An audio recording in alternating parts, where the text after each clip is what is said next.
This is Chattanooga Civics. I'm Nathan Bird. The city of Chattanooga is getting ready to vote for a new mayor and city council. Early voting will begin February 10th and end on February 25th. The deadline to request an absentee ballot is February 23rd. Election Day is March 2nd. Please visit the Hamilton County Election Commission website for more details.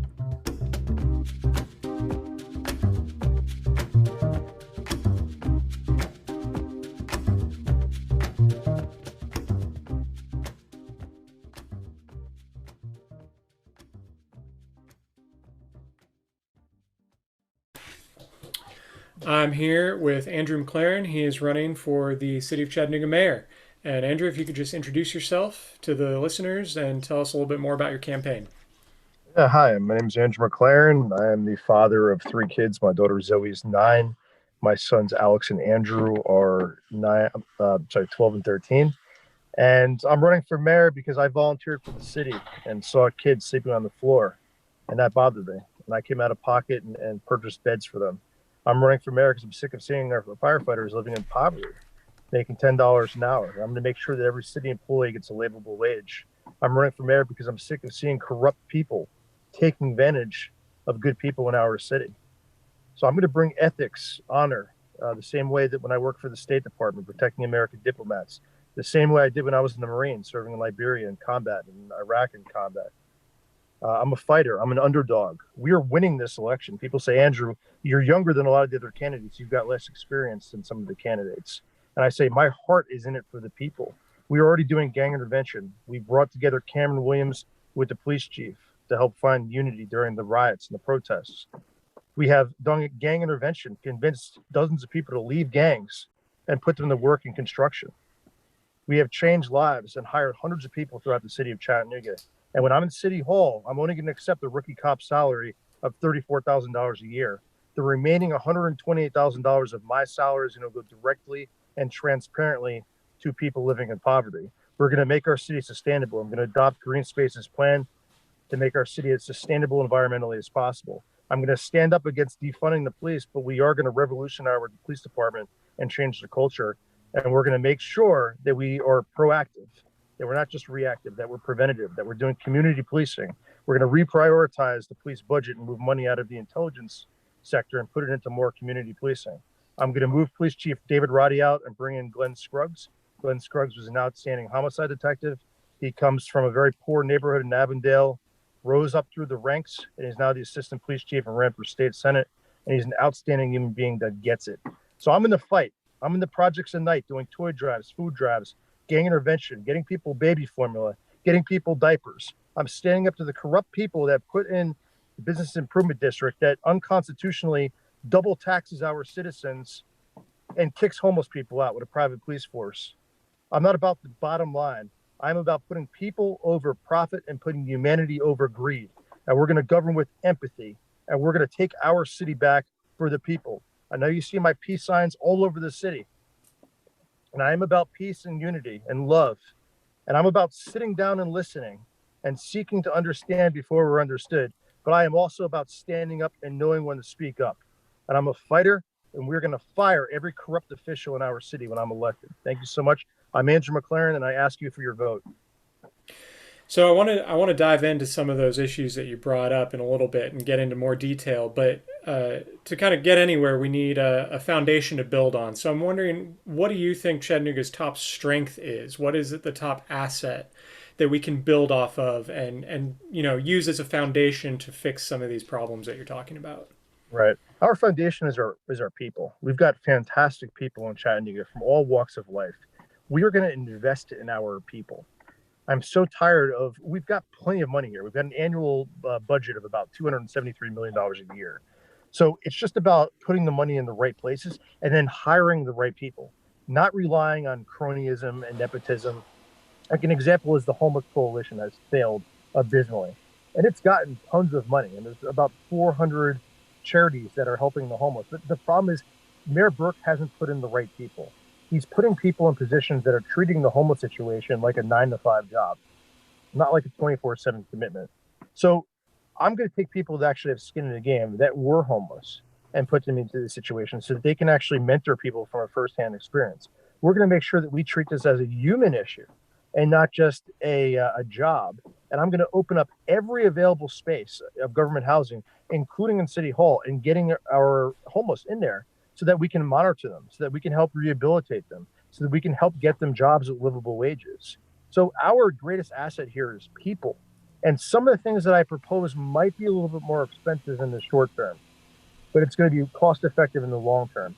And this is, I want to make our all of our city vehicles green and electric as soon as we can. And some people hear that and they think that, oh, this is going to maybe cut jobs down and this is going to be expensive. No, this is going to actually create jobs in the environmental sector, in the green sector, and it's going to help us be sustainable and save money. The plastic bag tax, I'm the only candidate in this race that's proposed the plastic bag tax that's worked in over 400 cities. Guess what? If you don't want to pay 10 cents for a bag, bring a reusable canvas bag and you don't have to worry about it. But if you do want a plastic bag, 10 cents, that's great. And we take that money and we pay our first responders a livable wage. We invest it into our infrastructure that's falling apart. And this is a way that we can actually create revenue without having to jack people's taxes up, without having to put a toll in. Some people put in the toll. I think that's way more inconvenient having to pay a toll than having to pay 10 cents for a plastic bag. Just get a reusable canvas bag and you don't have to worry about it. So that's something I do want to touch on before we move on. That's actually a subject of state preemption, that the state has said that cities cannot have a plastic bag tax. So how do you plan on handling that with the state government? Right. Well, we talked about this last night in the Democratic Party forum. And we talked about Monty Brule said he's willing to sue the state of Tennessee over several issues. I would definitely be willing to sue the state of Tennessee. This plastic bag tax has worked successfully in over 400 cities. And you can Google it. Vox wrote an article about it. There's been many, many articles on it. But I plan on unionizing. And also, don't forget, the state also says that city employees can't officially unionize. Even though there's the SIEU 205, there's still the thing in the state legislation where it says that. So I plan on working synergistically with the big four, Knoxville's mayors, Nashville's mayors, Memphis's mayor, because as Monty Brule said yesterday, we have 65% of the state's population and we bring in a lot of the revenue. We need to team up together and kick back against the state and stand up to Governor Bill A. and say, look, we need to look out for our city's best interest. And it's the same thing with marijuana. I want marijuana to at least be decriminalized. I would rather have it be legalized. And it's also what I'm going to have to do as mayor with the county mayor, with Coppinger, with the Hamilton County school districts, because our schools are under the control of the county. So I know there's going to be, I know how to navigate the human terrain and work with different people. And you need to be a bridge builder. You need to be diplomatic. And like I said, you need to know when to pick your battles. And if it's a time for me to pick my battle, which is standing up for our kids against the county, if I feel that our kids aren't getting a fair education or an equal education, then I will stand up to the county. I'll try to do it as diplomatically as possible. And there's going to be a lot of times, like with the masks, I think that it would have helped after all the science was conclusive. It would have helped us out if Governor Bill Lee would have made the statewide mask mandate. Because I know that in Chattanooga, a lot of people were wearing the masks, but then if I go a town over, nobody's wearing masks. So let's all get on the same page here. It doesn't make sense for where it lacks common sense that Chattanooga, you have to wear the mask, the town over, nobody wears a mask. So let's get on board with Knoxville. Let's get on board with Memphis. Let's get on board with Nashville. And let's lobby and advocate for our individual cities.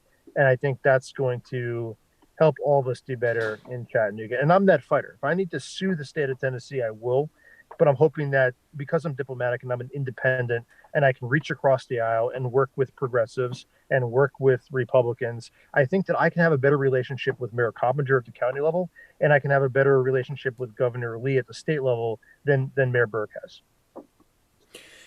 You've brought up the budget a couple different times, and I want to ask some more detailed questions, kind of diving into that.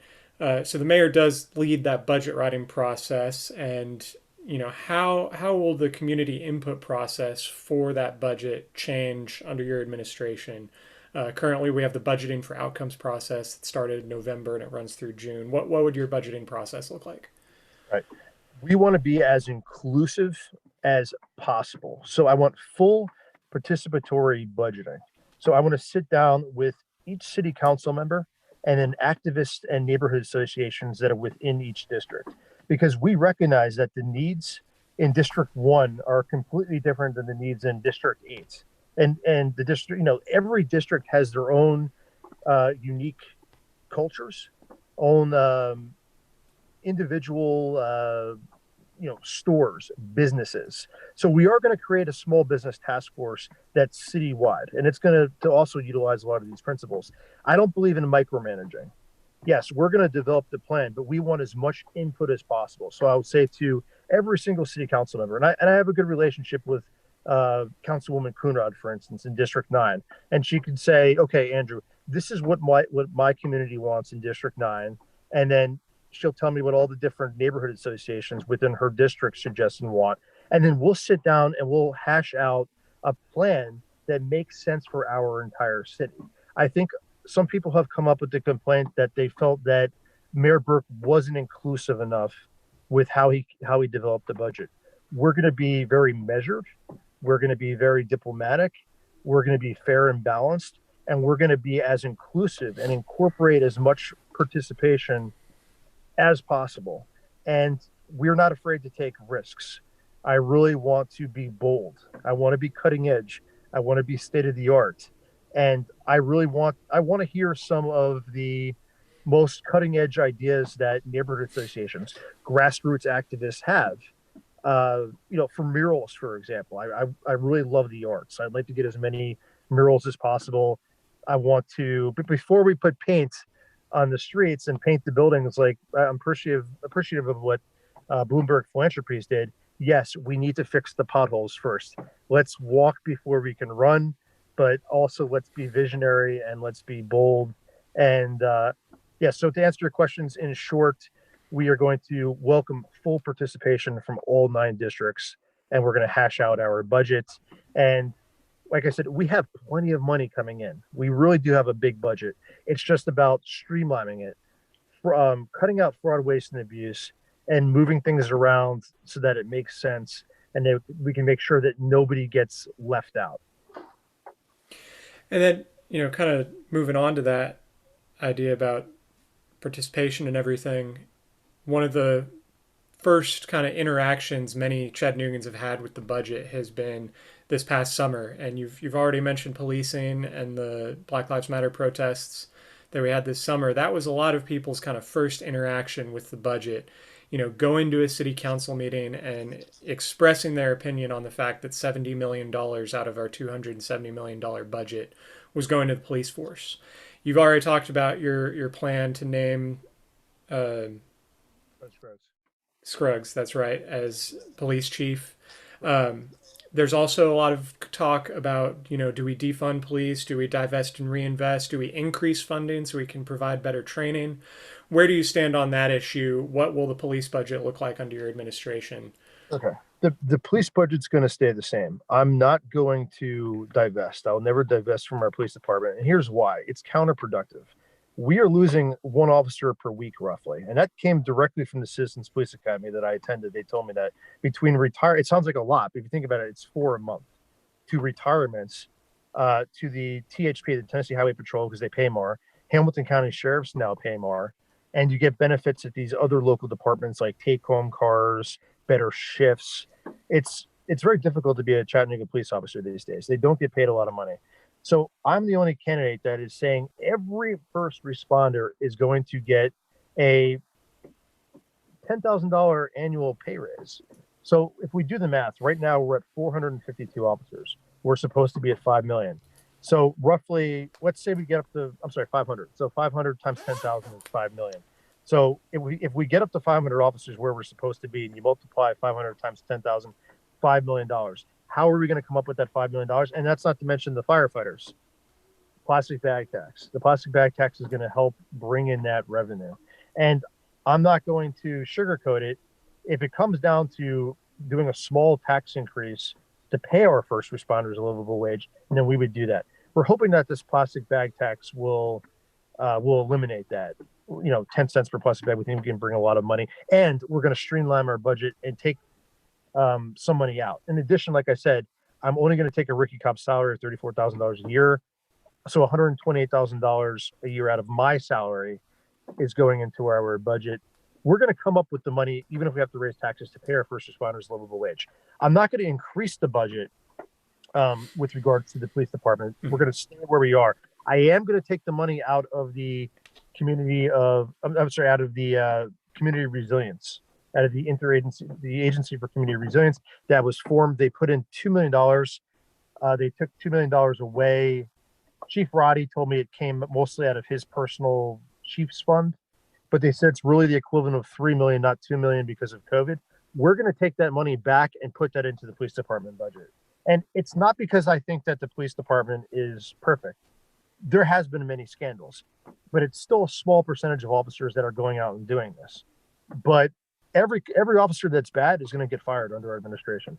Every bureaucrat that's corrupt is going to get fired. We have a zero tolerance for bad people, but our good officers and our good firefighters and our good city employees, we have to take care of them. And right now, 40% of city employees are being paid below the federal poverty line, including our firefighters who are making $10 an hour. I mean, this is just outrageous. They deserve more. We have to pay for them. I'm going to move some things out. When I looked at where all the money is going for the police department, a lot of it is going to intelligence. So me being a private investigator, when I looked at the massive intelligence budget, I've got connections to where I can say, let's find some intelligence gathering methods that are a little bit more cost effective. Let's use there's so many ways that we can sit through it and nickel and dime things that we can save a few thousand here. We can save a few thousand there. We can save a couple 100,000 here. And I'm going to be very frugal and bring in auditors and make sure that we are as cost effective as possible. But the main takeaway from this is I'm going to fire every bad cop, but divesting money away from the police department is counterproductive because we're going to get stuck with the bottom of the barrel. We're going to get stuck with people that don't have good training. Let's focus on having better officers, on recruiting better officers, retaining better officers, getting more African-American police, because we only have 17% of the CBD is black, but we have a 34% black population. And let's get better de-escalation training. Let's also get more martial arts, because some cops that I've dealt with are so overweight that they can't fight. So I've actually been working with them to say, hey, you guys need to lose weight and you need to learn martial arts so that your first thing is not to just go to the pistol. You can try to use defensive tactics and martial arts, like the stuff that I use in the Marine Corps, and that would help out. So yes, better standards for the police department. And you can't get better standards if you're taking the money away. So I'll move on and shift gears and talk a little bit about development. It's a big issue right now. It's been in the news a lot. Several new subdivisions have been going through city council. Some people in the city that I've talked to are worried about overdevelopment, that we're not being stringent enough with our controls around water quality, wastewater, traffic generation, and that kind of thing. And then some people think that we're being too harsh on development and that it's, keeping our housing prices high because supply can't keep up with demand. So I'm wondering, what would your administration do around development to kind of right size that development regulation? Well, if somebody was trying to say that there's not enough development and that's hurting the supply, I completely disagree with that. I'm going to always side with the people over profit and humanity over greed.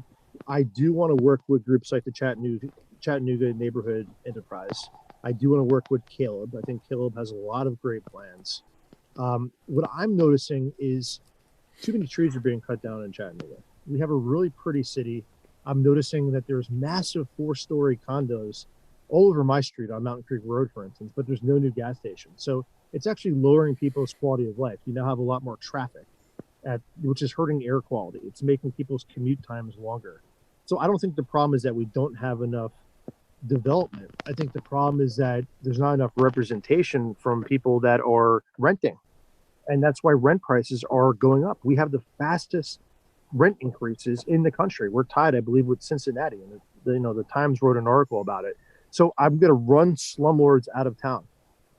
We are going to make sure that we have equity, that people have an equal spot at the table, whether or not you're a landlord or a developer, or you are a tenant, or you're a member in a grassroots organization like a neighborhood association. We're going to have participation. I don't want, on the flip end, I want people to know that I stand with the people and, with the working poor. But we also need to incorporate developers. I was out surveying a homeless camp in the Food City parking lot over by the Signal Mountain Walmart. There was a lot of homeless people, and I ran into, he told me he was the owner of the property. And we had a heated discussion. It turned into an argument. He was like, "You're running for mayor. You need to clean this up." And I said, "Sir, I understand your frustration, but I need your help." I go, "These people are hurting. You're upset because your land is getting polluted and you're worried about it hurting your bottom line. I get it. But I'm that bridge builder. So where I can identify how we get these homeless people off the street. Yes, we need to get them into a house. We then need to focus a lot of times on rehabilitation, on job placement, on mental health treatment. And then we do need to incorporate the big money people. And I'm familiar working with a lot of big money people because I'm a private investigator and I'm also a bodyguard. So I'm used to protecting these people and picking their brains. And I've realized that not all filthy rich people are greedy or selfish.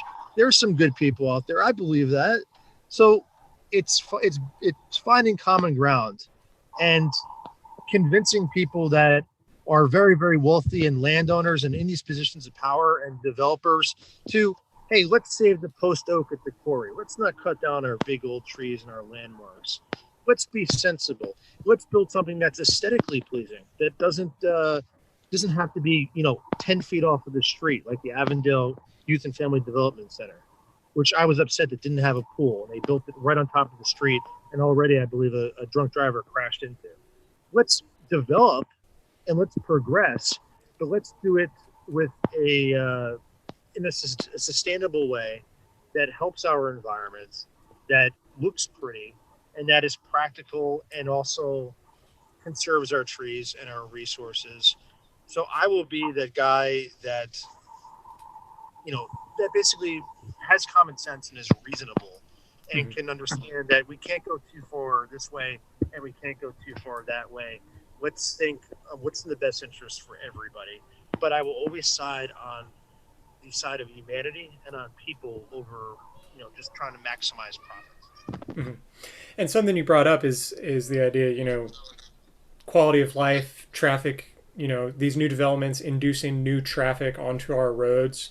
Another issue that I hear a lot about from my listeners is transportation and how we can improve our transportation network and what that might look like in terms of, multimodal transportation, walking, biking, or an increase in public transportation via CARTA. Where would your administration stand on transportation, and how might our regulations around transportation change? Right. Well, I definitely want to have more stops for CARTA. I want to make CARTA free. CARTA right now is free for everybody during the pandemic, and they are always free for veterans, and that's a great thing. So obviously, veterans, I want to be free. I think college students free. If you're living below the federal poverty line, free. Monty says free for everybody. I think, me personally, well, I'm a veteran, so I would get it for free anyway. I think, let's say it's going to be free if you're poor. If you're living below the federal poverty line, or if you're a veteran or you're a college kid, free. Everybody else that's not a senior, and free for seniors. I think if you're 30s, 40s, 50s, you can pay the price for it, because we do need a little bit of money to come in. So I'm not going to say it's going to be free for everybody.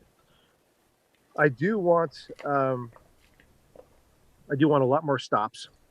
I want a better schedule, and we can sit down with the neighborhood associations and have as much participation as possible. And I also want to have a green electric vehicle that can take people if they can't get to their jobs, pick them up and take them. Now, when I volunteered for the city, I would sometimes take homeless people that the city had put in motels.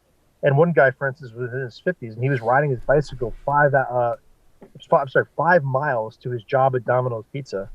So I would pick him up and take him to his job. And then there was another kid, he was a former gang member, and he had a job working at like 5:30 to 6 a.m. didn't have a way to get there, and I would pick him up. And that's just me doing a couple of good deeds. Let's get more people to volunteer for the city. And if we can, let's pay them to do it, to pick up 10, 20 people and take them to their jobs. I would like the buses to be able to do that, to take as many people as possible to their places of employment. And I also want a trolley system because I think the trolley system would help generate tourism, and it would be cool, and it would make public transportation attractive. Because right now, CARTA is underutilized. We have to make it more popular. And the way that we can entice more people to do it is by making it free for more people. I think that a lot of people that ride the bus are living in poverty, and we'll make it free for everybody that's living in poverty. We'll make it free for every college student. It's already free for every veteran. And that's how we'll entice more people. And also, like I said, a lot more stops and a more convenient schedule. Mhm. Now, Monty Brohl brought up a possible ferry system. I'll look into that. I think that's interesting. We'll see about a ferry system over the river. Maybe that'd be cool. The aquarium used to have a boat, and they stopped doing it, I believe. But I used to take my kids out in the boat that the aquarium had, and it was a lot of fun. So I want to switch gears again and talk about COVID. And you've already mentioned kind of our health policy being not coordinated very well. Hopefully, by the time that we have a new mayor, the health policy won't be as big an issue because the vaccine is coming out and the case rates are starting to fall. What a lot of people that I've talked to are worried about is the economic impact, especially as these regulations kind of start to phase out around, the PPP loans and the eviction moratoriums. So I'm wondering, what would your administration do around the economic impact of COVID-19 to help struggling small businesses and to help people who are at risk of losing their homes? Right. So day one in office, we are creating a robust small business task force. And I was talking to one of my buddies, and he was walking me through how exactly he got the PPE loan. And he was like, it was so easy. And I was like, yeah, man, but you worked for the federal government and you know how to navigate the bureaucracy and the paperwork. It's a two-part issue with the state small business task force. We're going to have to make it easier. We're going to have to advocate for people and teach people how to do the paperwork so that they're not intimidated by it. I've done this a lot with veterans with their paperwork to get benefits. So we're going to help them navigate the bureaucracy of that and get the paperwork done, fight for them.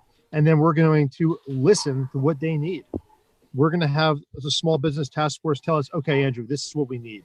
So I talked to a bar, for instance, that my friend owns, and he's like, I paid the beer license and it cost me thousands of dollars. And then, a week after I paid the beer license, my place was shut down. If I was mayor during the pandemic, I would never shut small businesses down, ever.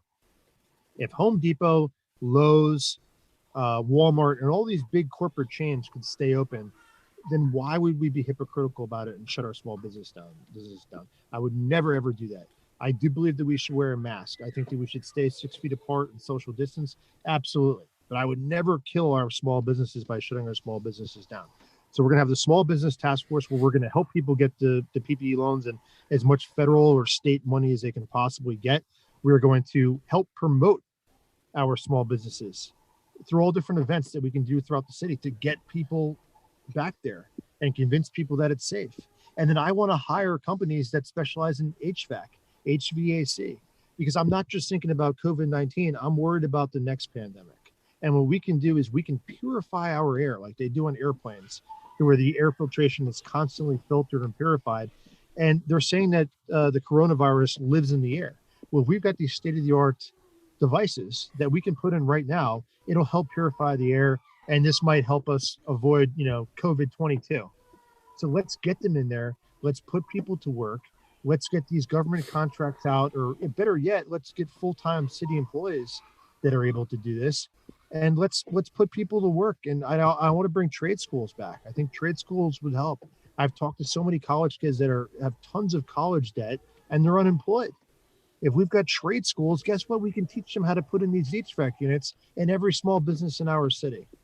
So let's use common sense. Let's think practical. I love that job, the show Dirty Jobs. And one of Mike Rao's quotes was, don't necessarily follow your passion, but bring it with you. If it was up to me, I would be George Clooney and I'd be an A-list movie star right now, making $25 million on a yacht in San Tropez with my soulmate. But you know what? I'm having fun because I'm with my passion, and my passion is helping people. And that's what we can do in Chattanooga. And I've been so honored since running for mayor just to get to meet so many people that I probably never would have gotten the way to talk to. Like just yesterday, I was talking to Kim White about campaign signs. So this has been really an exciting opportunity, and we are going to fight for our small businesses. We're going to promote them. We're going to get as much money to them as possible. We're going to cut through the bureaucratic red tape. We're going to waive as many of these licenses as we can. If they paid for a beer license or a liquor license and they're not able to stay open, then why should the city keep their money? I want to look into parking as well. A lot of businesses have proposed to me that they think it'd be better if you could sell a monthly parking permit or your annual parking permit. And if they own a business or if you work in a business downtown, hey, Andrew, would you make parking free for us? Because it's really inconvenient having to run up and pay the meter every couple hours or whatever. And I was a member at Burns Downtown, the cigar place, and that recently went out of business. Mike Hunter, the owner, is a good friend of mine. I know Michael Rice, who owned Mad Priest downtown, and that's gone downtown too. And we're seeing all these businesses, and it's not just downtown. All over Shallowford, there's hotels, there's restaurants that are boarded up, and this really breaks my heart. My daughter, who's 9 years old, actually started to cry because one of our favorite restaurants was out of business. And we used to also love to go to the Dwell Hotel downtown and eat over there, and that's out of business. So this is really breaking my heart to see all these great places go under. We've got to fight for them. We've got to stand up against the state sometimes, against the county, and we need to do what's right for our people. And the working poor and small businesses are the backbone of Chattanooga and the backbone of our country. So I've got a couple more questions for you. One, you're obviously a political outsider yourself. Chattanooga has a reputation of kind of being an insider's club as far as the government goes, and it's been changing slowly in the past few years, but it's something I still hear a lot from my listeners. How are you going to make sure that all Chattanoogans are equitably represented? Obviously, in the mayor's role, like I said, you are a political outsider, but how would you make sure that that kind of accessibility is promoted across the board, not just in the mayor's office? Well, by being fully transparent and honest.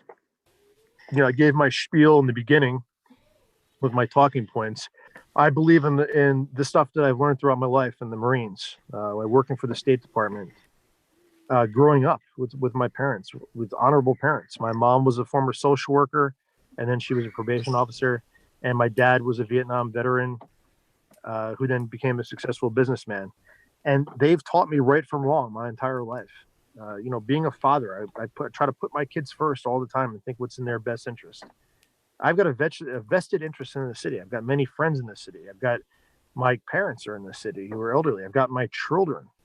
So I'm putting my money where my mouth is, and I'm only accepting a rookie cop salary of $34,000 a year to let people know that this isn't about money or power. This is about making a difference, leaving a legacy that we made our city better. We can do this. I am an underdog, absolutely. I'm a little bit younger and less experienced than a lot of my opposition, but I think being as transparent as we possibly can, letting people know that we are going to be fully accessible, that we're going to be held accountable if we make mistakes, that we are going to champion the mantra of seek to understand before we are understood. And we are going to have equity. We're going to have inclusion. We're going to make sure that we have as much participation and diversity in our administration as possible. So I'm grassroots. I'm out talking to neighborhood associations and activists and being a bridge builder, bringing people together, incorporating the best ideas, admitting when I'm wrong and when I make mistakes. So I would just give people, I would say, look at our track records. Look who has been, on the ground, grassroots, not accepting big donations from Signal Mountain or Lookout Mountain, who's only taking small donations from local everyday people. I don't have any strings attached to big money. I'm in this, at a very, very grassroots level, and we're doing this off of a $5,000 budget. We're doing gang intervention. We're doing food drives. We're doing toy drives. We've been getting people livable wages. We've been organizing interventions and meetings with the police and with gang members on how we can reduce the recidivism rate and how we can reduce violence. So I think when you check the receipts and when you look at it, who's in it for the people and who's in it for special interests and for the big people up on the mountain and corporations, I think the answer is clear.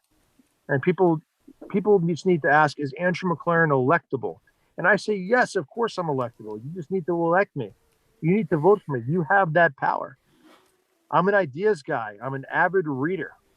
I try to be as humble and have as much humility as possible. And, you're constantly rejected when you're out in the campaign trail and told that you can't do it and that it's impossible and that you're wasting your time and your money and your efforts. And I reject that. If you want something amazing to happen, you have to be willing to put it all out in the line, and you have to dig down deep, and you have to do soul searching and look at yourself in the mirror and say, is this worth it? And the city of Chattanooga and all Chattanoogans are in fact worth it. So let's take our city back from greedy oligarchs. Let's take our city back from corrupt bureaucrats. Let's eliminate fraud, waste, and abuse. Let's get people back to work. Let's get people livable wages. Let's fight for our firefighters. Let's make our city cleaner and safer and sustainable and prosperous. And let's do it. Let's think big. Vote for me, please. So I've got one last question for you.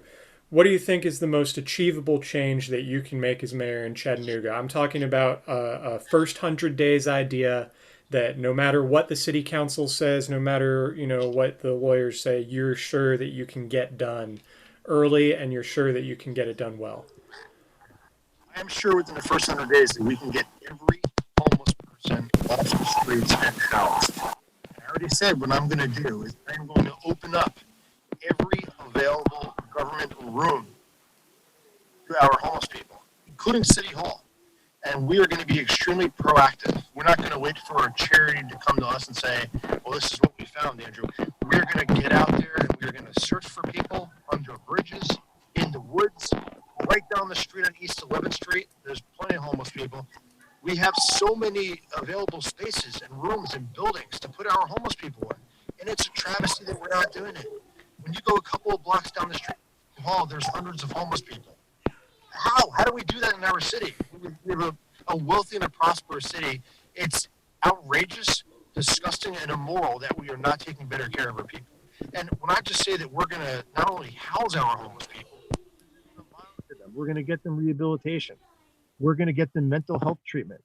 We're going to make sure that they've got clothes, that they've got toiletries, that they've got access to health care, and that we're going to get them jobs with livable wages and benefits, as many benefits as we can possibly get them. I think that healthcare is a human right. I don't think that it's an option. I don't think that it's something that's special or that only certain people should get. Everybody deserves healthcare and basic human dignity. So my commitment and my promise is that within the first 100 days, we are going to get every homeless person off of the streets in Chattanooga. Great. Well, Andrew McLaren, where can people find out more about you and your campaign? Our website is McLarenformayor.com, McLarenfor mayor.com. And then I'm always on Facebook. Just Google my name, and then Instagram, Andrew McLaren 88. And then Twitter, McLaren Chrome, like Chrome, Chrome, Andrew Chrome on Twitter. And that's it. I'm very accessible. So please feel free to hit me up on Facebook. I'm usually I'm there the most. And I look forward to talking to people. And my email is andrewmclaren008@gmail.com. Email me if you've got suggestions, if you've got ideas or plans on how to make our city better, or if you just want to meet with me in person and sit with a mask 6 feet away from me, we can do that and we can talk. Great. Well, thank you very much for your time and good luck in March. Okay. Thanks so much, Nathan. I appreciate it.